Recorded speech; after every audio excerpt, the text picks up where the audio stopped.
আসসালামু আলাইকুম রহমতুল্লাহ। প্রিয় শিক্ষার্থীরা, আশা করি অনেক অনেক ভালো আছেন। অসংখ্য ধন্যবাদ আরো একবার আমার সাথে যুক্ত হওয়ার জন্য। এবং এই ক্লাসে আজকে আমি সমাধান করে দিব সংখ্যা পদ্ধতি অধ্যায়ের কিছু অঙ্ক। সো পুরো ভিডিওটা মনোযোগের সাথে দেখতে হবে এবং পূর্বের ক্লাসটা না দেখে থাকলে আসলে এই ক্লাসটা দেখে এতটা মজা পাবে না। এজন্য পূর্বের ক্লাসটা একটু কষ্ট করে ডিসক্রিপশন বক্সে লিঙ্ক দেওয়া আছে এবং আই বাটনে লিঙ্ক দেওয়া আছে। সো পূর্বের ক্লাসটা একটু কষ্ট করে দেখে নাও। আর তুমি আমার লেকচার শিট না নিয়ে থাকলে লেকচার শিট নিয়ে নাও। এই লেকচার শিট সম্পর্কে বিস্তারিত একদম এই ক্লাসের লাস্টে জানতে পারবে আসলে এই লেকচার শিটের মধ্যে কি কি আছে এবং কতটা গুরুত্বপূর্ণ। জাস্ট আমি এতটুকু বলে রাখি, এই অধ্যায়ে বিগত 16 সাল থেকে 24 সালের সব প্রশ্ন সিকিউ উত্তর সহ আছে, আর অনেক কিছু আছে। তো দেখো, আমরা যেটা আলোচনা করব সেটা হচ্ছে এই যে আজকে আমি এই ক্লাসে আলোচনা করব আমরা বাইনারি, অক্টাল এবং হেক্সাডেসিমেল সংখ্যা পদ্ধতি থেকে ডেসিমেল বা দশমিক সংখ্যা পদ্ধতিতে কিভাবে রূপান্তর করতে হয়। এটা হচ্ছে লেকচার শিটের 2 নাম্বার পার্ট, মানে 2 নাম্বার যে নিয়ম সেই নিয়ম। তো আমরা 1 নাম্বার নিয়ম পূর্বে আলোচনা করেছিলাম। আজকে আমরা আলোচনা করব এই যে 2 নাম্বার নিয়মটা। এটা হচ্ছে এই যে বাইনারি, অক্টাল, হেক্সাডেসিমেল থেকে ডেসিমেল বা দশমিক সংখ্যা পদ্ধতিতে রূপান্তর করব। এবং তুমি নিশ্চয়ই জানো যে এই কিউআর কোড স্ক্যান করলে ভিডিও চলে আসে। সো তোমার ভিডিও আর খোঁজাখুঁজি করতে হবে না, স্ক্যান করলে পুরো লেকচার শিটের ভিডিও, পুরো লেকচার শিটে এরকম কিউআর কোড আছে, ভিডিও চলে আসবে। তো চলো আমরা সরাসরি অঙ্কে চলে যাই। দেখো, তো লেকচার শিটে যে অঙ্কটা দেখে তুমি স্ক্যান করেছো সেই অঙ্কটা আমি অলরেডি লিখেছি ঠিক সেম আমার বোর্ডের মধ্যে। বাইনারি, অক্টাল এবং হেক্সাডেসিমেল থেকে ডেসিমেলে নিব এবং এটাও ঠিক সেম বাইনারি, অক্টাল, হেক্সাডেসিমেল থেকে ডেসিমেলে নিব। তবে দুটোর মধ্যে একটু পার্থক্য আছে।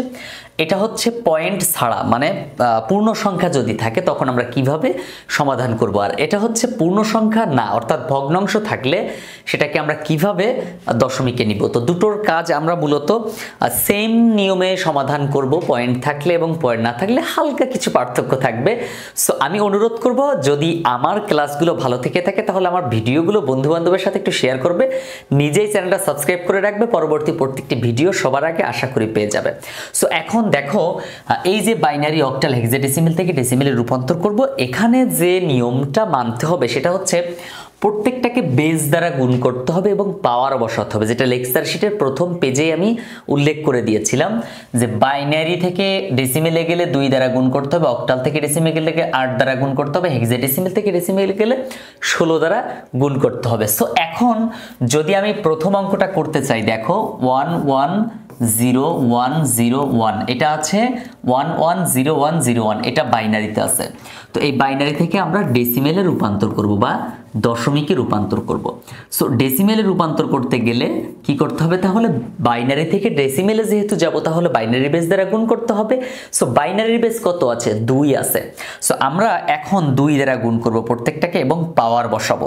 সো প্রত্যেকটাকে 2 দ্বারা গুণ করো। কিভাবে গুণ করব, এই যে 1 × 2 প্লাস 1 × 2, আমি একটু কালার চেঞ্জ করে দিচ্ছি এই কারণে যে তুমি একটু বুঝতে পারো সহজে। 1 × 2 প্লাস 1 × 2, তারপর হচ্ছে প্লাস এই যে 0 আছে, 0 × 2, তারপর প্লাস, তারপর আছে 1 × এগেইন হচ্ছে 2, তারপর প্লাস 0 × 1 2 প্লাস 1 × 2, 1 × 2। দেখো, প্রত্যেকটার সাথে কিন্তু আমি 2 গুণ করেছি। 2 কোথায় পেলাম বলো তো, আমরা যে পদ্ধতি থেকে যাচ্ছি ওই পদ্ধতির বেজ হচ্ছে 2। যেমন আমরা বাইনারি থেকে যাচ্ছি, তাহলে বাইনারির বেজ কত, 2। এজন্য প্রত্যেকটাকে 2 দ্বারা গুণ করলাম। একটু মিলিয়ে নাও, এই 1 এর সাথে 2 গুণ করেছি, যোগ দিয়েছি, এই 1 এর সাথে 2 গুণ করেছি, যোগ দিয়েছি, এই 0 সাথে 2 গুণ করেছি, যোগ দিয়েছি, এই 1 এর সাথে 2 গুণ করেছি, যোগ দিয়েছি, তারপর 0 সাথে 2 গুণ করেছি, যোগ দিয়েছি, 1 এর সাথে 2 গুণ করেছি, যোগ দিয়েছি। তাহলে কয়টা হলো, 1টা 2টা 3টা 4টা 5টা 6টা, 1টা 2টা 3টা 4টা 5টা 6টা। এখন যে কাজটা করতে হবে, প্রত্যেকটার সাথে পাওয়ার বসাতে হবে। কি করতে হবে, মানে একটা নিয়ম শিখলে কিন্তু তুমি এই পরেরগুলো সব পারবে। এই জন্য আমি একটাতে একটু সময় বেশি দিচ্ছি, যেন একটা দিয়ে তুমি বুঝতে পারো। সো এখন আমরা কি করব, পাওয়ার বসাবো। তো পাওয়ার হচ্ছে ডান পাশ থেকে প্রথমটার মাথায় কত হবে, 0 হবে, তার আগেরটা 1 হবে, তার আগেরটা 2 হবে, তার আগেরটা 3 হবে, তার আগেরটা 4 হবে, তার আগেরটা কত হবে, 5 হবে। ব্যাপারটা কি ক্লিয়ার? একটু আমরা প্রত্যেকটার সাথে কি করছি, পাওয়ার বসাইছি, বেজের সাথে, বেজ অন্য কিছুতে না কিন্তু, মানে এই যে মান দেওয়া আছে ওর সাথে না, আমরা শুধু এই পাওয়ার বসাইছি কার সাথে, 2 এর সাথে, 2 এর সাথে, 2 এর সাথে, 2 এর সাথে, মানে বেজের সাথে পাওয়ার বসাইছি। এবং পাওয়ারটা কেমন, ডান সাইড থেকে জাস্ট গুনে এসেছি, 0 1 2 3 4 5 এভাবে গুনে এসেছি। এখন দেখো যদি আমি এখানে ক্যালকুলেশন করি 1 ইন্টু এই 2 এর পাওয়ার 5 আছে, তো 2 এর পাওয়ার 5 মানে কি 2 5 বার গুণ করতে হবে, 2 ইন্টু 2 ইন্টু 2 ইন্টু 2 ইন্টু 2, তো 2 ইন্টু 2 ইন্টু 2 ইন্টু 2 কয়বার, 5 বার হলো না? তার মানে কি এই মাথায় পাওয়ার যে 5 আছে বা মাথায় যে 5 আছে এটা মানে কি 5 বার এই 2টা লিখতে হবে। তো 2 দুগুণ 4, 4 দুগুণ 8, 8 দুগুণ 16, 16 দুগুণ 32, তাহলে এখানে কত হবে, 32 হবে। তারপর কি প্লাস দিয়ে তারপরে এই যে 1 আবার গুণ 2 এর পাওয়ার 4 মানে 4 বার গুণ করতে হবে, 2 দুগুণ 4, 4 দুগুণ 8, 8 দুগুণ 16, এই যে 4 বার গুণ করলাম, তাহলে কত হয় বলো তো, 16 হয়। তারপর যোগ দিলাম, এবার এখানে 0 আছে 0 দিলাম, দেওয়ার পর গুণ দিয়ে তারপর কি করতে হবে, যে 2 এর পাওয়ার কত আছে, 2 এর পাওয়ার 3 আছে, তার মানে 3 বার গুণ করব, এই যে এই 3 বার গুণ করব, 2 দুগুণ 4, 4 দুগুণ 8, তাহলে এখানে কত হবে, 8 হবে, গুণ 8, তারপরে যোগ 1 গুণ 2 এর পাওয়ার 2 মানে 2 দুগুণ কত, 4 হবে, এখানে কত লিখবো, 4 লিখবো, প্লাস এই যে 0 গুণ 2 এর পাওয়ার 1 মানে 2, যোগ 1 গুণ 2 এর পাওয়ার 0 মানে কত, 1।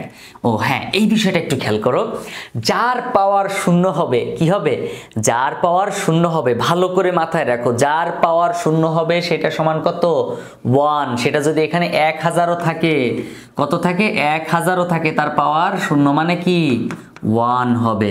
সো এই ব্যাপারটা একটু মাথায় রেখো, কেমন? তোমরা কিন্তু অল্পতেই ভুলে যাও, এই ভুলে যাওয়ার অভ্যাসটা ত্যাগ করতে হবে, একটু মনোযোগী হতে হবে আর একটু। তাহলে 32 দুগুণ কত, 32 একে কত হয়, 32, প্লাস 16 একে কত হয়, 16 হয়, প্লাস 8 শূন্য কত হয়, 0 হয়, প্লাস 4 একে কত হয়, 4 হয়, 2 শূন্য 0 হয়, 1 একে কত, 1 হয়। ব্যাপারটা কি ক্লিয়ার? জাস্ট প্রত্যেকটা গুণ করেছি। এখন একটা বিষয় খেয়াল করো, এই যে 8 এর সাথে 0 গুণ করেছি, 8 0 0, আর এইখানে পাওয়ার কত ছিল, 2 এর পাওয়ার 0 ছিল 1। ব্যাপারটা একটু পার্থক্যটা খেয়াল করো, 2 এর পাওয়ার 0 দেখে 1 হয়েছে, আর এখানে 8 এর সাথে গুণ করেছি দেখে 0 হয়েছে, একটু তুমি গুলিয়ে ফেলবা এটা। এখন সবগুলো যোগ করো, কত, 32 আর 16 কত হয়, 32 আর 16 48, 48 আছে 52 আর 1 কত, 53, তাহলে এখানে উত্তর হবে কত, 53, বেজ হবে কত, 10। ব্যাস হয়ে গেল, এই যে বাইনারি থেকে ডেসিমেলে রূপান্তর হয়ে গেছে। অর্থাৎ তুমি খুব সহজেই বুঝতে পারো আমার পড়ানো, তাহলে প্লিজ আমার অনলাইন কোর্সে ভর্তি হয়ে যাবে। মূলত এটি একটি ডেমো ক্লাস। আমার এইচএসসি আইসিটিএ কমপ্লিট কোর্সে মূলত ক্লাস করানো হবে 5 মাস। এই 5 মাসের মধ্যে তোমার বই কমপ্লিট করানো হবে, তবে অনেকের আরো আগেই কমপ্লিট হয়ে যায়। এই কোর্সের ফি হচ্ছে মাত্র 200 টাকা করে, মানে প্রতি মাসে তোমাকে 200 টাকা করে পরিশোধ করতে হবে, একসাথে পরিশোধ করতে হবে না। অর্থাৎ প্রতি মাসে 200 টাকা করে তুমি 5 মাস এভাবে পড়তে পারবে, এবং 5 মাস পড়ে তুমি তোমার বই সহজে কমপ্লিট করে নিতে পারবে, কারণ আমি 5 মাসেই বই কমপ্লিট করিয়ে দেব। এবং সকল অধ্যায়ের অঙ্ক, মানে যে সকল অধ্যায়গুলোতে অঙ্ক আছে না, সেই অধ্যায়ের অঙ্কগুলো খুব সহজেই একদম 0 থেকে অ্যাডভান্স লেভেল পর্যন্ত কমপ্লিট করাবো। এছাড়াও 2016 সাল থেকে 24 সাল পর্যন্ত সকল বোর্ডের সিকিউ এমসিকিউ প্রশ্ন প্র্যাকটিস করাবো। এছাড়া সপ্তাহে 3 দিন ক্লাস হবে, জুম অ্যাপের মাধ্যমে ক্লাস করাবো। তুমি খুব সহজেই প্রশ্ন করতে পারবে। একটা বিষয় মনে রাখবে, তোমরা যে সকল কোর্স অনলাইনে করে থাকো সেগুলো কিন্তু ফেসবুক প্রাইভেট গ্রুপে হয়। তুমি চাইলেই কিন্তু টিচারকে যে কোনো জায়গায় স্টপ করে প্রশ্ন করতে পারো, বাট আমার এখানে জুম অ্যাপে ক্লাস হওয়ার কারণে তুমি যে কোনো মুহূর্তে যে কোনো অঙ্কে যে কোনো প্রবলেম ফেস করার সাথে সাথে আমাকে স্টপ করে প্রশ্ন করতে পারবে যে স্যার এটা আমি বুঝিনি। প্রতিটি অধ্যায়ের লেকচার শিট তুমি পাবে কোর্সে ভর্তি হওয়ার সাথে সাথে। প্রবলেম সলভ ক্লাস থাকবে, লাইভ ক্লাস রেকর্ড করা হবে, অধ্যায় ভিত্তিক মডেল টেস্ট নেওয়া হবে এবং দুর্বলদের জন্য অতিরিক্ত সময় প্রদান করা হবে। সো তুমি যদি চাও আমার অনলাইন কোর্সে ভর্তি হতে, প্লিজ এখনই এই নাম্বারে যোগাযোগ করো। ওকে, এখন যদি বলা হয় স্যার এই অক্টাল থেকে ডেসিমেলে নিব, কি করব, অক্টাল সংখ্যা পদ্ধতি থেকে ডেসিমেলে নিব। এখন আর আমি আগের বারের মতো এত কথা বলবো না, এখন আমি জাস্ট সিম্পল ভাবে, হ্যাঁ খালি সিম্পল ভাবে একটু মানে উত্তরটা করে দিব, তুমি পারবে। এখন 7 5 0.03 এটা আছে কি অক্টাল সংখ্যা পদ্ধতিতে আছে। এটাকে আমরা এখন কি করব, ডেসিমেলে রূপান্তর করব। সো ডেসিমেলে রূপান্তর করো, প্রত্যেকটাকে কত দ্বারা গুণ দিবা এখন তুমি বলো। এখন এর আগের বার আমরা বাইনারি থেকে ডেসিমেলে গেছিলাম, বাইনারির বেস 2 ছিল, কত ছিল 2, এজন্য 2 দ্বারা গুণ করেছিলাম। এখন অক্টাল থেকে যাব, তো অক্টালের বেস কত 8, এজন্য এখন আমরা কি করব 8 দ্বারা গুণ করব। তো 7 এর সাথে গুণ করো 8 যোগ 5 এর সাথে গুণ করো 8 যোগ 0 এর সাথে গুণ করো 8 যোগ 3 এর সাথে গুণ করো 8। দেখো তো প্রত্যেকটার সাথে 8 গুণ করেছি না, বেস 8 গুণ করেছি না। এখন পাওয়ার বসাও, প্রথমটার পাওয়ার 0, ডান সাইড থেকে গুণে আসবো। প্রথমটার পাওয়ার 0, তারপরে তার আগেরটা 1, তার আগেরটা 2, তার আগেরটা কত 3। সো এই প্রত্যেকটা পাওয়ার বসালাম। এখন দেখো 7 গুণ 8 এর পাওয়ার 3 মানে কি 8 গুণ 8 গুণ 8, তো 8 8 64 হয়। সেই 64কে 8 দ্বারা গুণ করতে হবে, তাহলে কত হবে, এখানে হবে 64, এই দুটো গুণ করলে, আর এই 8 64 আর 8 4 8 32 2 হাতে 3, 8 6 8 48 আর 3 কত 51, 512 হবে। সো এই যে 8 এর পাওয়ার 3 মানে এই 8 যদি তুমি 3 বার গুণ করো 8 8 64, 8 64 512 হবে। সো এখানে কত লিখবা 512 লিখবা। তারপর যোগ 5 গুণ 8 এর পাওয়ার কত আছে 2 আছে, মানে 8 8 64 লিখবা। তারপর যোগ এখানে আছে 0 গুণ 8 এর পাওয়ার 1, 8 এর পাওয়ার 1 মানে কত হবে 8 হবে, যোগ 3 গুণ 8 এর পাওয়ার 0 মানে কত হবে 1 হবে। এবার একটু দেখো এই 512কে আমরা 7 দ্বারা গুণ করব। তো আমি একটু ক্যালকুলেটরের সাহায্য নিই, তুমিও চেষ্টা করবে ক্যালকুলেটরের সাহায্য নিয়ে এটা সমাধান করতে, তাহলে প্রবলেম হবে না। তো দেখো 512 গুণ 7 কত হয় 3584 হয়, 3584 এইটা। তারপর আবার এটা সমাধান করি, 5 গুণ 64, 5 গুণ 64 320 হয়, 320 যোগ, তারপর পরেরটা সমাধান করে 8 আর 0 গুণ করলে 0, তারপর যোগ 3 1 কত 3। এখন আমরা এই পুরাটা যোগ করে দিব, কি করব পুরোটা একসাথে যোগ করে দিব। তো 300 এখানে আছে 320, এখানে আছে 3 5 8 4 যোগ 0 যোগ এই যে 3, তাহলে কত হয় 3907। এটা হচ্ছে ডেসিমেল মান, কত মান, ওকে। তাহলে এটা হচ্ছে ডেসিমেল মান কার, এই যে 7503 অক্টাল, এই অঙ্কটার ডেসিমেলে রূপান্তর করলে তার রূপ হয় কত 3907। সো এবার চলো আমরা হেক্সাডেসিমেল থেকে নেই। আসলে হেক্সাডেসিমেল থেকে নেওয়াটাও সেম সহজ হবে। হেক্সাডেসিমেলে আছে কত 9A5। অঙ্কগুলো কিন্তু আমি একটু বড় বড় নিয়েছি, যে পরবর্তীতে তোমার যেন প্রবলেম ফেস করতে না হয় বড় অঙ্ক দেখে। সো এখন এই প্রত্যেকটার সাথে কত গুণ করব 16 গুণ করব, 9 ইন্টু 16, তারপরে আবার এই এ আছে এখানে, তো এটা কি করব এ যেভাবে আছে এ লিখবো, লিখে এর সাথে 16 গুণ করব। তারপরে 5 আছে, এই যে 5টা কি করব এখানে লিখবো 5, লিখে তার সাথে গুণ করব কত 16। ওকে, বেস প্রত্যেকটার সাথে বেস গুণ করলাম, বেস কত আছে 16 আছে, 16 দ্বারা গুণ করলাম। এখন প্রথমটার পাওয়ার কত হবে 0 হবে, তার আগেরটা কত 1 হবে, তার আগেরটা কত হবে 2 হবে। দেখো 0 1 2, জাস্ট পাওয়ার মানে জাস্ট ডান সাইড থেকে বাম সাইডে গুণে আসবো। এখন এই 9 গুণ 16 পাওয়ার 2, 16 গুণ 16, 16 গুণ করলে কত হয় 256 হয়, 256, এই যে 256 লিখলাম, যোগ। এখন আমরা এর মানটা বসাবো, এ মানে কত 10, এ মানে 10, বি মানে 11, সি মানে 12, ডি মানে 13, ই মানে 14, এফ মানে 15। সেম এ মানে 10 লিখলাম, গুণ 16 পাওয়ার কত আছে 1, তাহলে 16ই বসবে, যোগ 5 গুণ 16 পাওয়ার 0 আছে, 0 থাকলে 1 হয়, যার পাওয়ার 0 থাকে সেটা 1 হয়। এখন এই যে 9 আর 256 গুণ করলে কত হয় 2304 হয়। 9 গুণ 6 নং 54 4 হাতে আছে 5, 5 নং 45 আর 5 50 0 হাতে আছে আবার 5, 9 2 18 আর 5 23 হয়। ব্যাস হয়ে গেছে আমাদের হিসাব। যোগ 16 10 কত, এই যে 16 আর 10 গুণ করলে 160, যোগ 5 1 কত 5। তাহলে এখন এই সবগুলো একসাথে আমি ক্যালকুলেটরে যোগ করব। তাহলে কি হয় দেখো 2304 যোগ 160 যোগ 5, তাহলে কত হবে 2469। 2469 এটা ডেসিমেল মান, একটু খেয়াল করে দেখো এটা হচ্ছে কি ডেসিমেল মান। তাহলে আমরা কিন্তু মোটামুটি ক্লিয়ার হয়ে গেলাম পয়েন্ট না থাকলে মানে পূর্ণ সংখ্যা থাকলে কিভাবে সমাধান করতে হয়। এখন আমরা দেখব পয়েন্ট থাকলে কিভাবে সমাধান করতে হয়। অবশ্য নিয়ম কিন্তু সেম, হ্যাঁ তুমি যত যাই বলো নিয়ম কিন্তু একবারে সেম সেম। সো এবার চলো তাহলে পয়েন্ট সহ একটা সমাধান করি। 101.110 এটা হচ্ছে বাইনারি মান। এটাকে আমরা এখন কি করব, ডেসিমেল বা দশমিক সংখ্যা পদ্ধতিতে রূপান্তর করব। তো ডেসিমেল বা দশমিক সংখ্যা পদ্ধতিতে রূপান্তর করতে গেলে পূর্বের মতোই সেম বেস দ্বারা গুণ করতে হবে।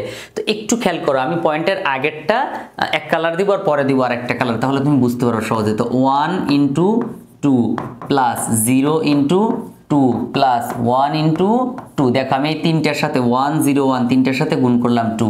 এখন আমরা পরে এই যে পয়েন্টের পরের অংশ করি। পয়েন্টের পরের অংশ কত, 1 × 2 প্লাস 1 × 2 প্লাস 0 × 2। আমি প্রত্যেকটার সাথে 2 গুণ করলাম। কালার টালার আবার তুমি পরীক্ষার খাতায় দিতে যেও না, হ্যাঁ। তো এখন এই যে পয়েন্ট ছিল ওই পাশে, পয়েন্টের পরের অংশ, আর পয়েন্টের আগের অংশ এই পাশে, এইখানে পয়েন্ট ছিল।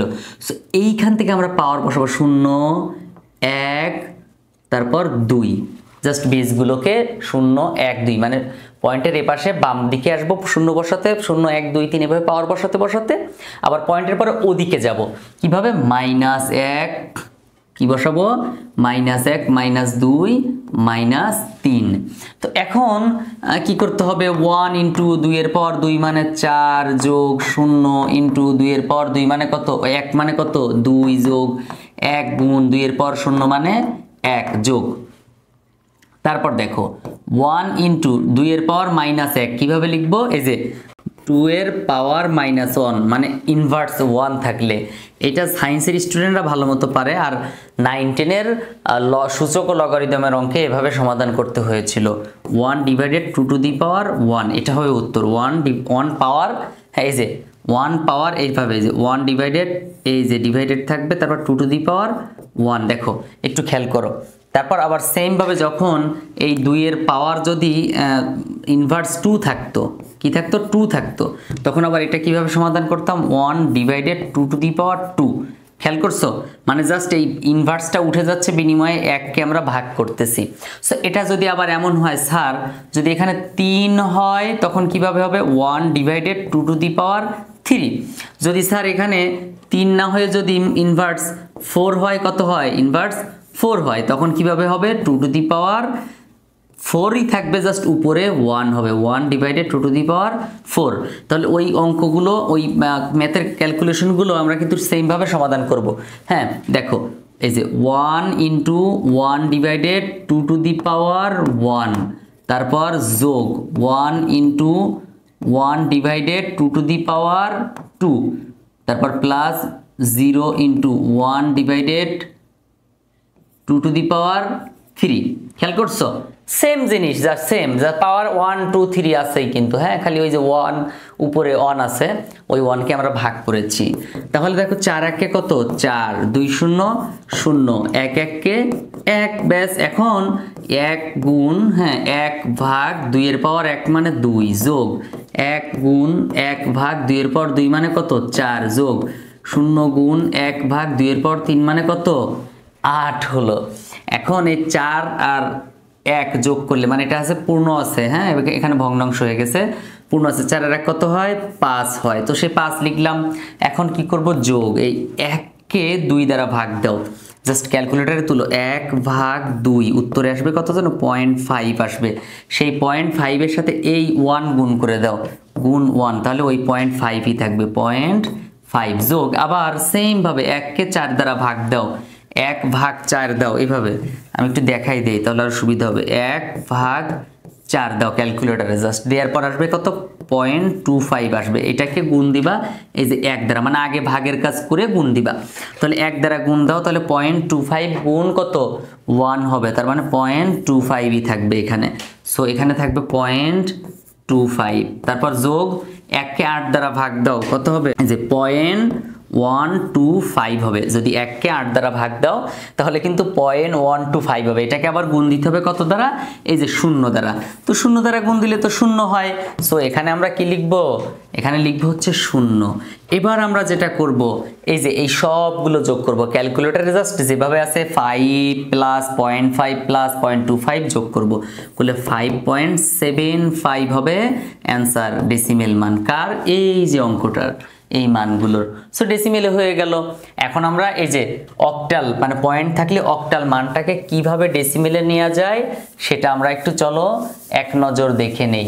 হ্যাঁ, খুব সহজ অঙ্ক, সহজ, একবার এর মতো সহজ অঙ্ক হয় না। তোমরা যেটাকে দেখে ভয় পাও সেটা আসলে সবচেয়ে সহজ হয়। ওকে, আছে কত? 701.21, এটা হচ্ছে ডেসিমেল ওই অক্টাল মান। তো এই অক্টাল মানটাকে আমরা এখন কি করব? ডেসিমেলে নিব। তো অক্টাল যেহেতু, তাহলে প্রত্যেকটাকে কত দ্বারা গুণ দিব? 8 দ্বারা গুণ দিব, কারণ বেজ হচ্ছে 8। 8 দ্বারা গুণ দিলাম, যোগ 0 গুণ 8 যোগ 1 ইন্টু 8, তারপর প্লাস 2 ইন্টু 8 প্লাস 1 ইন্টু 8। দেখো আমি একটু ব্যাপারটা ক্লিয়ার করি যে এখানে পয়েন্ট আছে দেখেই যে তুমি পয়েন্ট দিবা তা কিন্তু না। পয়েন্ট তোমাকে দিতে হবে না, পয়েন্ট দেওয়ার প্রশ্নই ওঠে না। পয়েন্ট কিন্তু ভুলেও দিও না, আমি বলে দিলাম। এই পয়েন্ট দিলে কিন্তু প্রবলেম হয়ে যাবে। সো পয়েন্ট দেওয়ার দরকার নেই, তুমি যা স্বাভাবিক সমাধান করো। এখন কি করবা? এই যে 0 1 2 জাস্ট পাওয়ার বসিয়ে আসলাম এদিকে পয়েন্টের আগের অঙ্কগুলো। এবার পয়েন্টের পরের অঙ্কগুলো -1 -2, ব্যাস হয়ে গেল। এখন কি হবে? 7 গুণ 7 ইন্টু 8 এর পাওয়ার 2, 8 গুণ 8, 8 কত?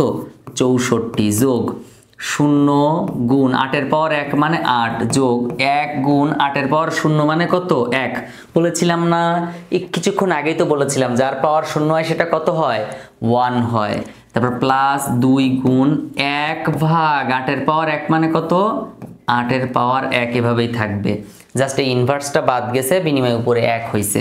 তারপর এখানে যোগ 1 ইন্টু 1 ডিভাইডেড 8 টু দি পাওয়ার 2 থাকবে। এবার আমরা এখানে এই 7 আর 64 গুণ করব। সো একটু ক্যালকুলেটরের হেল্প নিব। 7 গুণ 64 কত হয়? 448 হয়, যোগ এইটা সমাধান করব। 0 গুণ 8 মানে 0, যোগ 1 গুণ 1 মানে 1, যোগ এখন দেখো 2 গুণ 1 ভাগ 8 এর পাওয়ার 1 মানে 8, যোগ 1 গুণ 1 ভাগ 8 এর পাওয়ার 2 মানে 8 64। আমি জাস্ট নিচের কাজটা করলাম, নিচের পাওয়ারের কাজটা করলাম। এখন এই যে 448 আর 1 কত হয়? 449 হয়। এবার এই যে এখানে কাজ করতে হবে, 1 কে 8 দ্বারা ভাগ দিতে হবে। তো 1 ভাগ 8, তারপর গুণ দিতে হবে কত দ্বারা? 2 দ্বারা। সো 2 দ্বারা গুণ দিলাম, তাহলে কত? 0.25। ব্যাপারটা একটু ক্লিয়ার হয়ে যাও। 1 কে ভাগ দিবা 8 দ্বারা, উত্তর আসবে কত? 0.125। এটাকে আবার গুণ দিবা 2 দ্বারা, তাহলে কত হবে? 0.25। ব্যাপারটা ক্লিয়ার? এই যে এটাকে আমরা এইভাবে সমাধান করব। সো এরপরে দেখো আছে কত? প্লাস এই যে 1 কে 64 দ্বারা ভাগ দিব, 1 দ্বারা গুণ দিব। যে 1 ভাগ 64, যে উত্তরটা আসবে তার সাথে আমরা আবার 1 গুণ দিব, তাহলে 1 ভাগ 64 এটাকে আমরা গুণ দিব 1 দ্বারা। আসছে কত? 0.015625। এটাকে আমরা গুণ দিব আবার 1 দ্বারা, তাহলে 1 দ্বারা গুণ দিলে ওইটাই আসে। কত আসে? 0.0152625। ওকে, এখন আমাদেরকে কি করতে হবে? এই সবগুলো যোগ করব। সো যোগ করো, এই পাশেরটা তো আছেই। এখানে 0.25 যোগ 449, তাহলে কত হয়? 449.26556, হ্যাঁ, তারপর 2 5 সবগুলো যোগ করলে এটা হয় ডেসিমেল মান। এই হচ্ছে ডেসিমেল মান কার? এই অক্টাল মানের। এখন আমরা হেক্সাডেসিমেলে যাব। হেক্সাডেসিমেলটা আরো ছোট অঙ্ক, আমাদের জন্য করতে আরো সুবিধা হবে। তুমি এই সুযোগে চ্যানেলটাকে সাবস্ক্রাইব করে ফেলো, বন্ধু বান্ধবের সাথে একটু শেয়ার করে দিও ভিডিওটা, যেন সবাই দেখতে পারে এবং আমার পরিশ্রমের ফলটা আমি পেয়ে যাই। হ্যাঁ, আমার পরিশ্রমের ফল হচ্ছে ওইটাই, চ্যানেলটা সাবস্ক্রাইব করবে এবং বন্ধু বান্ধবের সাথে শেয়ার করবা। তোমাদের কাছে আর কিছুই চাই না। B2.0 এটা আছে হেক্সাডেসিমেলে। এটাকে এখন আমি কি করব, ডেসিমেলে রূপান্তর করব। ডেসিমেলে কি করব, রূপান্তর করব হেক্সা থেকে। সো হেক্সার বেস কত, 16। তাহলে আমরা এখানে 16 দ্বারা প্রত্যেকটাকে গুণ করব। বি ইন্টু 16 প্লাস 2 ইন্টু 16, তারপরে প্লাস 0 ইন্টু 16। খেয়াল করো, হ্যাঁ আমরা পয়েন্টের পরে একটা আছে তো এটা আলাদা দিলাম এবং এটা আলাদা একটা কালার দিছি যেন তুমি সহজে বুঝতে পারো। এখন আমাদেরকে পাওয়ার বসাতে হবে। তো প্রথমটার পাওয়ার 0, তার আগেরটা 1 আর ওদিকে -1 হবে। সো বি ইন্টু 16 পাওয়ার 1 মানে কত হবে, 16। সো এইখানে একটু কাজ আছে, বি লেখা যাবে না, বি মানে কত, 11 লিখতে হবে। বি মানে কত, 11, এ মানে 10, বি মানে 11 মুখস্থ করেছিলে ওইটা। তারপর যোগ 2 গুণ 16 পাওয়ার 0 মানে 1, যোগ 0 গুণ 1 ভাগ 16 পাওয়ার 1, এভাবে 16 পাওয়ার 1 বসবে। ইনভার্সটা উঠে উপরে 1 চলে যাবে। তারপর দেখো 11 আর 16 আমরা গুণ করব। সো 11 এবং 16 গুণ করলে কত, 11 গুণ 16 176 হয়, যোগ 2 1 কে 2, যোগ 0 আর 116, 1 কে 16 দ্বারা ভাগ দেওয়া যে 0 গুণ 1 ভাগ 16 পাওয়ার 1 মানে কত, 16।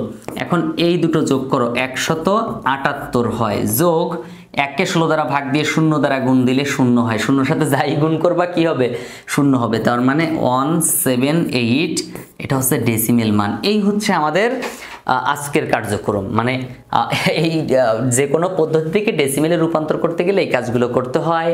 সো ভিডিওটি ভালো লাগলে লাইক দিতে পারো, মতামত থাকলে তা কমেন্ট করে জানাতে পারো। আর তুমি যদি চ্যানেলটি সাবস্ক্রাইব করে না থাকো তাহলে প্লিজ সাবস্ক্রাইব করে ফেলো, আর যদি সাবস্ক্রাইব করে থাকো I am really grateful to you. Thanks a lot for watching this video. আসসালামু আলাইকুম রহমতুল্লাহ। কারণ দেশের বিভিন্ন জায়গা থেকে কয়েক হাজার স্টুডেন্ট, কয়েক হাজার টিচার আমার লেকচার শিটটা নিচ্ছে। আসসালামু আলাইকুম রহমতুল্লাহ। আজকে আমি আমার লেকচার শিট সম্পর্কে একদম ক্লিয়ার ভাবে আলোচনা করব। লেকচার শিটের মধ্যে কি আছে, কেন তুমি নিবে। এই লেকচার শিটগুলো এমন ভাবে তৈরি যা দেশের বিভিন্ন স্থান থেকে টিচাররা, স্টুডেন্টরা সবাই নিচ্ছে। সো আমি হাত জোর করে রিকোয়েস্ট করব, প্লিজ আমার লেকচার শিট এখনো যারা নেওনি তারা দ্রুত কালেক্ট করে নাও। কারণ আমার লেকচার শিটের মধ্যে এটা হচ্ছে, আমি মূলত দেখাচ্ছি 5 অধ্যায়, হ্যাঁ প্রোগ্রামিং ভাষা, এই অধ্যায়টা দেখাচ্ছি। দেখো এই অধ্যায়ে কি কি আছে তা তুমি প্রথমে লেকচার শিট খুললেই প্রথম পেজেই পাবা। আমি আরেকবার বলে রাখি, যারা টিচাররা আছেন লেকচার শিট খুঁজছেন কোচিং সেন্টারের জন্য কিংবা প্রাইভেট পড়ানোর জন্য, তারাও যোগাযোগ করতে পারেন। কারণ আমি লেকচার শিটগুলো পিডিএফ দেই স্টুডেন্টদের জন্য এবং ওয়ার্ড ফাইল দেই টিচারদের জন্য। সো ওয়ার্ড ফাইল নেওয়ার জন্য হলো যোগাযোগ করতে পারেন, কারণ ওয়ার্ড ফাইলগুলো নিয়ে আপনি আপনার স্টুডেন্টদেরকে আপনার নাম, আপনার প্রতিষ্ঠানের নাম ব্যবহার করে তাদের কাছে দিতে পারবেন। এবং স্টুডেন্টরা লেকচার শিট নেওয়ার জন্য দ্রুত যোগাযোগ করুন। দেখো লেকচার শিটের মধ্যে কি কি থাকবে আমি একটু দ্রুত বলে দেই। কমন উপযোগী সাজেশন, দেখো এই যে অধ্যায়টা, এই অধ্যায়ের সব অঙ্ক তুমি পাবা এবং বেসিক যা যা দরকার সব পাবা। সো মানে যত অঙ্ক একবারে, এই যে দেখো সংখ্যা পদ্ধতি অধ্যায়, লজিক গেট অধ্যায়, এইচটিএমএল অধ্যায়, সব অধ্যায় সেম ভাবে তৈরি। দেখো এই যে দুটি সংখ্যার যোগফল থেকে শুরু করে একবারে বোর্ড প্রশ্ন সমাধান পর্যন্ত সব এখানে আছে এবং সিকিউ উত্তর সহ, এমসিকিউ উত্তর সহ, তারপর জ্ঞানমূলক প্রশ্ন উত্তর সহ, অনুধাবনমূলক প্রশ্ন উত্তর সহ। এছাড়াও সবচেয়ে মজার ব্যাপার হচ্ছে এখানে তুমি ইউনিভার্সিটি অ্যাডমিশন টেস্টের প্রশ্ন পাবা, যেগুলো দেখে তুমি এখনই প্রিপারেশন নিতে পারবা। দেখো ব্যাপারটা খেয়াল করে, লসাগু, গসাগু, একটি সংখ্যার ফ্যাক্টোরিয়াল, কোনো একটি লেখা একাধিকবার প্রদর্শন করা, তারপর সিরিজের অঙ্ক, তারপর হচ্ছে তোমার সিরিজের যোগফল, তারপর সিরিজ প্রদর্শন করার জন্য, এবং একটা অঙ্কের দেখো এই যে অ্যালগোরিদম, ফ্লোচার্ট, সি প্রোগ্রাম তুমি এখানে পাবে। এছাড়াও একদম লাস্টের দিকে যাও, শীটের লাস্টের দিকে যাওয়ার পর দেখো তুমি পাবে হচ্ছে এই যে সব সৃজনশীল এখানে পাবে। এই যে এটা হচ্ছে একবার 24 সালের সৃজনশীল। দেখো এই যে ময়মনসিংহ বোর্ড 2024 সালের সৃজনশীল, একবারে তুমি যা যা চাও সব এখানে পাবে এবং এই অধ্যায়ে কি কি আছে সব এখানে পাবে। দেখো প্রথম পেজেই দেখতে পাবে যে এই অধ্যায়ে কি কি আছে। এখানে দেখো যেমন এই যে দেশসেরা বিভিন্ন কলেজের এমসিকিউ প্রশ্ন এখানে আছে। এছাড়া বিশ্ববিদ্যালয় ভর্তি পরীক্ষার প্রশ্নের এমসিকিউ এখানে পাবা, এই যে উত্তর সহ। দেখো প্রত্যেকটা অঙ্ক এখানে পাবা, প্রত্যেকটা অঙ্ক এখানে পাবা। কিভাবে দেখছো, খুব সুন্দর করে সাজানো। যত অঙ্ক, মানে সি প্রোগ্রামে প্রায় 150 অঙ্ক এখানে আছে, সি প্রোগ্রামিং এর 150 অঙ্ক প্লাস এখানে আছে। দেখো একটু বলি, প্রথম পেজেই তুমি খুললেই দেখতে পাবা যে অঙ্ক কয়টা থাকবে। হ্যাঁ, এই অধ্যায়ে টোটাল যে অঙ্কগুলো আছে না, কয়টা অঙ্ক থাকবে, 16 থেকে 24 সাল পর্যন্ত এমসিকিউ আছে কয়টা, 150টার মতো। তুমি একটু পড়ো, তুমি নিজেই পড়তে পারবা। হ্যাঁ, দেশ সেরা কলেজের এমসিকিউ আছে 130টা, বিশ্ববিদ্যালয় ভর্তি পরীক্ষার প্রশ্ন এমসিকিউ আছে 40টা, অনুধাবনমূলক কয়টা, জ্ঞানমূলক কয়টা, এবং 16 সাল থেকে 24 সাল পর্যন্ত এখন পর্যন্ত যতগুলো সৃজনশীল এসেছে সব সৃজনশীল প্লাস তার উত্তর 70টা। সবচেয়ে মজার ব্যাপার হচ্ছে তুমি তোমার মোবাইল ফোন দিয়ে এই যে কিউআর যে কোডগুলো দেখতে পাচ্ছ, এই কিউআর কোডগুলো তুমি তোমার মোবাইল ফোন দিয়ে এভাবে স্ক্যানার দিয়ে, মোবাইল ফোনের স্ক্যানার দিয়ে স্ক্যান করে সাথে সাথে ভিডিও দেখতে পাবে। সো এর মতো ফ্যাসিলিটিস আর কি চাও বলো। এটা শুধু একটা অধ্যায় দেখালাম। এই যে এটা হচ্ছে প্রথম অধ্যায়, দেখো এই যে প্রথম অধ্যায়ে কি কি আছে সব এখানে আছে। তুমি এই অধ্যায়ে কি কি পাবা, বোর্ড প্রশ্ন কি হ্যান ত্যান সব এখানে আছে, এবং টপিক আকারে সব দেওয়া আছে। তারপর দেখো আরেকটা মজার ব্যাপার হচ্ছে তুমি এখানে যে এমসিকিউ গুলো পাবা সব কিন্তু টপিক আকারে পাবা। মানে প্রত্যেকটা টপিকের উপর কয়টা এমসিকিউ দেখা যায়, কমিউনিকেশন সিস্টেম টপিকটার উপরে কয়টা এমসিকিউ এসেছে বিগত বছরে 16 সাল থেকে 24 সাল পর্যন্ত সব এখানে আছে। মোবাইল যোগাযোগ, তারপর হচ্ছে তোমার এই যে ডেটা কমিউনিকেশন মাধ্যম সবই আছে। এটা দ্বিতীয় অধ্যায়ের। তারপর এটা হচ্ছে তৃতীয় অধ্যায়। তৃতীয় অধ্যায়ে কি কি আছে এখানে দেখতে পাবা। তৃতীয় অধ্যায়ের প্রথম অংশ আলাদা আলাদা করা। এই যে দেখো এই যে সংখ্যা পদ্ধতির একদম বেসিক যা যা লাগে সব এখানে দেওয়া আছে। আমরা কয়টা জিনিস এই অধ্যায়ে পড়বো, এখানে আমরা পড়বো টোটাল হচ্ছে তোমার 9-10টা জিনিস এই অধ্যায়ে পড়লেই হয়। তারপর আছে লজিক গেট। দেখো এই যে লজিক গেটে একদম লজিক গেট, প্রত্যেকটা গেট সম্পর্কে আলোচনা করা আছে, চিত্র সহ সুন্দর করে দেওয়া আছে। এবং এই যে আমরা এই অধ্যায়ে টোটাল 14টা টপিক পড়বো তাও দেওয়া আছে। লাস্টে সৃজনশীল আছে, এমসিকিউ আছে প্রত্যেকটা অধ্যায়ে। দেখো এছাড়া হচ্ছে এই যে সরল অঙ্ক দেখো দেওয়া আছে কতগুলো সরল অঙ্ক দেওয়া আছে, 70-75টা সরল অঙ্ক দেওয়া আছে। চতুর্থ অধ্যায় HTML এর সৃজনশীল পাবা। একদম বেসিক থেকে অ্যাডভান্স লেভেল যা যা লাগে সব তুমি এখানে পাবা। সো আমার অনুরোধ থাকবে প্লিজ যারা এখনো লেকচার শিট নেও নাই, যত দ্রুত পারো লেকচার শিট কালেক্ট করে নাও। কারণ লেকচার শিট কালেক্ট করে নিলে ইনশাল্লাহ অনেক ভালো রেজাল্ট হবে। কারণ দেশের বিভিন্ন জায়গা থেকে কয়েক হাজার স্টুডেন্ট, কয়েক হাজার টিচার আমার লেকচার শিটটা নিচ্ছে, শুধুমাত্র ভালো বলেই নিছে। এই যে দেখো প্রত্যেকটা অঙ্কের পাশে কিউআর কোড দেওয়া আছে। তুমি কি করবা, তোমার মোবাইল যে স্ক্যানার আছে না, দেখো প্রত্যেকটা মোবাইলে স্ক্যানার থাকে। তো স্ক্যানার দিয়ে তুমি যখন একটা অঙ্ক তোমার প্রয়োজন হবে, হ্যাঁ, তো তুমি এখন এই অঙ্কটা কোথায় খুঁজবা, তুমি তো খুঁজে পাবা না সহজে। ইউটিউবে হাজার হাজার ভিডিও আছে, কোন ভিডিও কোনটা, একদম জাস্ট মোবাইলটা এভাবে ধরবা, এই যে মোবাইলটা এভাবে ধরবা, স্ক্যান করবা, এই যে স্ক্যান করবা, হ্যাঁ, স্ক্যান করার সাথে সাথে ভিডিওটা চলে আসবে। এই যে ভিডিও চলে এসেছে, জাস্ট স্ক্যান করবার সাথে সাথে ভিডিওটা চলে আসবে। দেখো তো এই যে ভিডিওটা এখানে চলে আসছে। সো তুমি তোমার টিচার মানে শিটের সাথে টিচার ফ্রি এক কথায়। সো যত দ্রুত পারো কালেক্ট করে নাও, কারণ এই লেকচার শিটগুলো তুমি পাবে না। এই পরীক্ষার আগে যদি লেকচার শিটগুলো পেয়ে যাও হাতে তাহলে অনেক ভালো হবে তোমার জন্য, কারণ এখানে সব কিছুই তুমি একসাথে পেয়ে যাচ্ছ একদম কম সময়ের মধ্যে। সো এখনই নক দাও। আসসালামু আলাইকুম রহমতুল্লাহ।